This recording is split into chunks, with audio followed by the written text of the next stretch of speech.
Hey y'all. So real quick today, I made no profit. So I didn't do my usual intraday trading.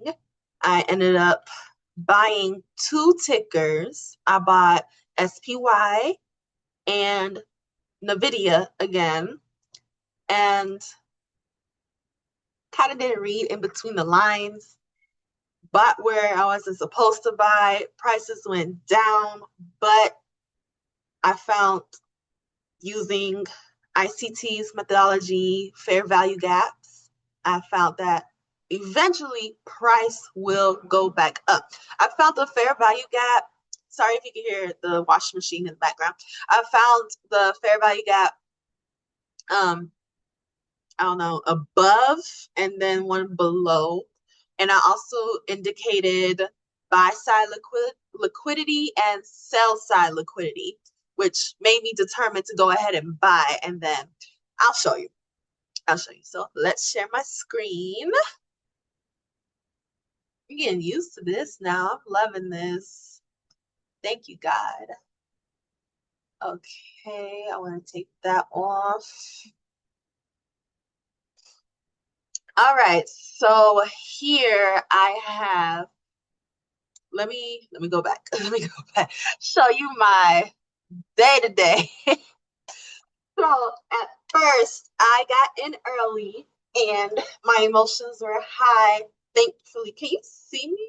Oh, thankfully, yeah, I like starting my day early instead of yesterday. I started at 2 p.m., which was stressful, but today we started early. So I bought NVIDIA at 9:33, at 180.80. And let me pull up that chart on TradingView so you can see my idea.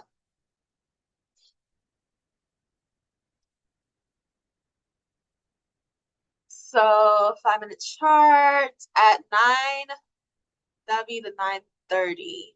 So at this candlestick, I noticed that there was a fair a gap, big drop from yesterday's closing to today's opening. So I automatically said that was a fair value gap. Let me go ahead and balance, mark that there. So that was the reason why I bought it, because I was like, oh, eventually price is going to go up. And it didn't. So I was also trying to practice stop loss, which I have still yet to get. And as you can see here, I accidentally sold at 10:13. I accidentally sold my positions. So I was okay because when I re-entered at 10:15, I was like, oh, I can. Oh, I said that backwards. I bought at 181 and 12 cents. And then the second time I bought at 180.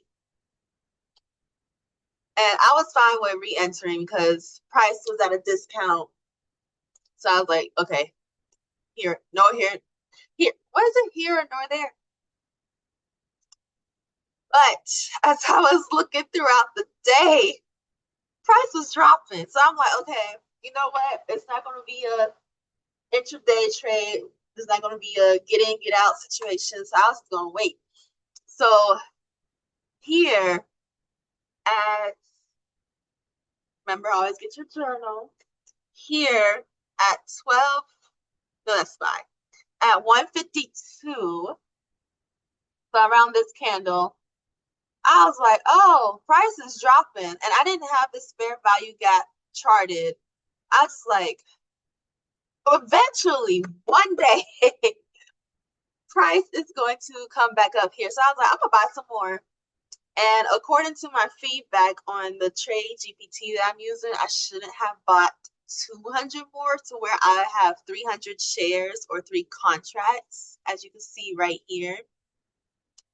I don't know if I was just being greedy because I had the money. I ended up doing it just for a higher profit, but it's a learning experience. You know, I'm blessed. So yeah, after the 150, I put in at 178.22, and I let it ride the whole day. Price did come back out of that fair value gap. So I don't know where the market is going to lead, but we will see what happens by the end of this week. Okay, and then for SPY, I just wanted to see how it feels to toggle in between tickers. I think not this week, but next week, I want to get into like ES, E-mini trades. Like I want to see the future side of things. But for now, I'm just going to stick to stocks. So I was actually looking at Home Depot, but the it's too much of consolidation to where I was comfortable.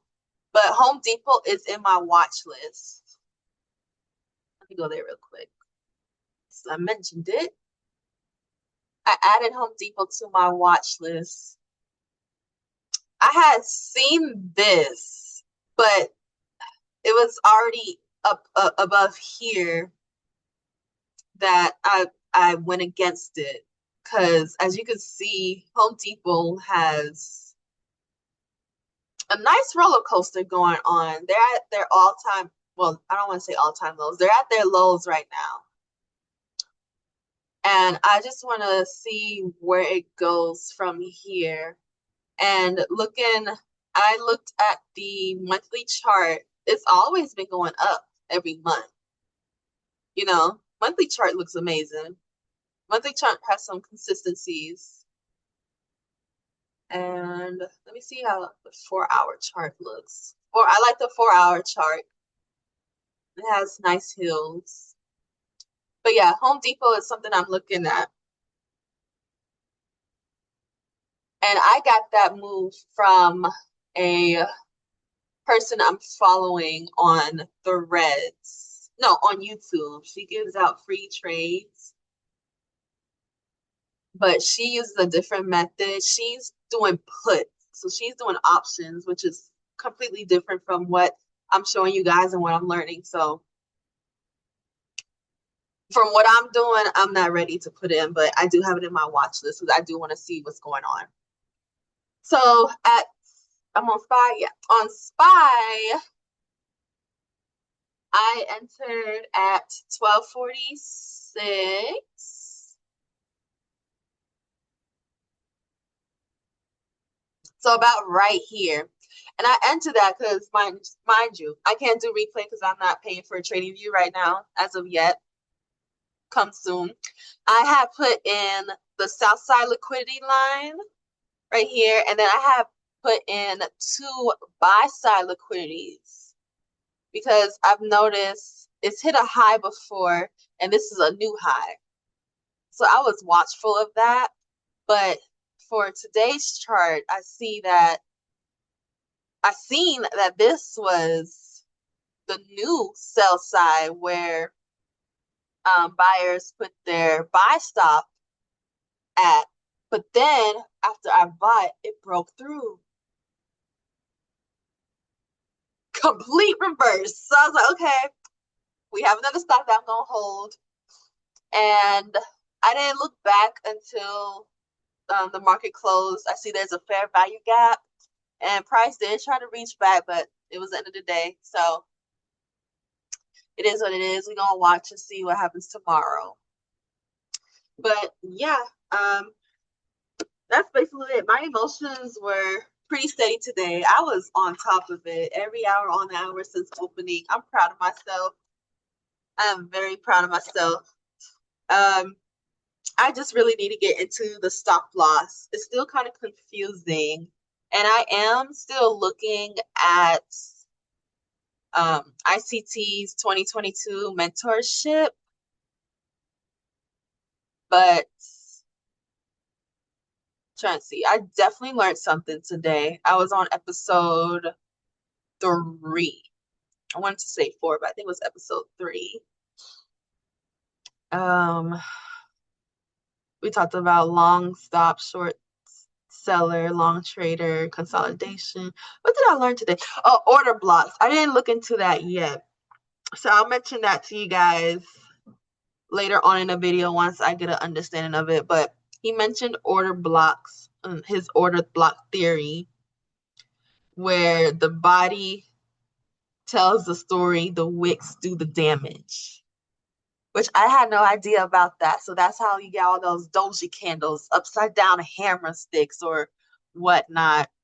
So it's like the bigger the candle, it explains who is pushing what. So if the candle, like for example, this candlestick, sellers were pushing.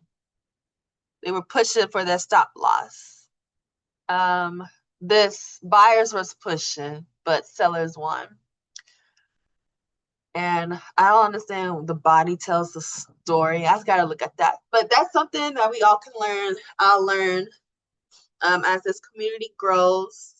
This video is short because I didn't do it throughout the day like I did yesterday's video. I think yesterday's video was almost 40 minutes because I was doing it as I was working.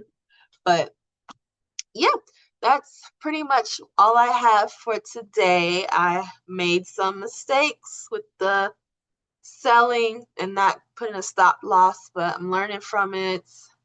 And we just gonna hold on and ride until price goes back up. Sometimes you gotta pivot in life. All right, you guys, I'm gonna let you guys go. Keep this short and sweet. And yeah, looking forward to continue on building. I am so excited. This is an amazing journey I have. I'm so blessed. And I hope you guys just find the time. Like this is better than college.